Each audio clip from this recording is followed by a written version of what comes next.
પંચમહાલની વાત કરીએ, જ્યાં હાલોલમાં ગોલ્ડ ટ્રેડિંગના નામે 25.75 લાખની છેતરપિંડી થઈ। સાયબર ક્રાઇમ સેલે હાલોલથી એક આરોપીને ઝડપી પાડ્યો છે અને વધુ વળતરની લાલચ આપી NGGF ગોલ્ડ નામે આચરી છેતરપિંડી।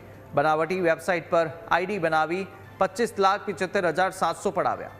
સાયબર હેલ્પલાઇન 1930ની મદદથી આરોપી ઘનશ્યામ ઠક્કરની ધરપકડ થઈ। બીકોમ સુધી ભણેલો આરોપી કમિશનની લાલચે આ ગુનો આચરતો। બેંક ઓફ બરોડાના ખાતામાં 1,72,000 ટ્રાન્સફર કરી અને કમિશન મેળવ્યું। આરોપી વિરુદ્ધ દેશભરમાં કુલ 22 ફરિયાદો નોંધાયેલી છે। 22 ફરિયાદોમાં કુલ 8.43 કરોડથી વધુની છેતરપિંડીનો ખુલાસો થયો। ચેન્નઈમાં પણ સાયબર ફ્રોડના કેસમાં આરોપીની સંડોવણી સામે આવી। BNS 2023 અને IT એક્ટ હેઠળ ગુનો નોંધી વધુ તપાસ પણ હાથ ધરાઈ।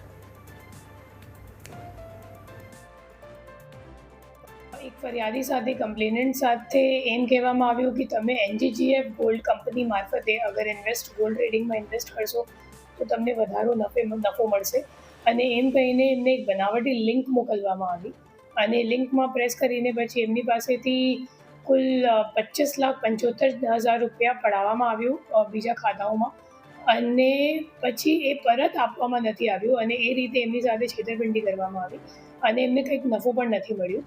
અને જ્યારે આ ગુનો અહીંયા દાખલ કરવામાં આવ્યો ત્યારે આપણે ટેકનિકલ વર્કઆઉટ કરીને આપણી ટીમ હાલોલ ખાતે ગઈ અને હાલોલથી ઘનશ્યામ ઠક્કર કરીને જે લેર 1નો અકાઉન્ટ હોલ્ડર છે એમને પકડવામાં આવ્યો છે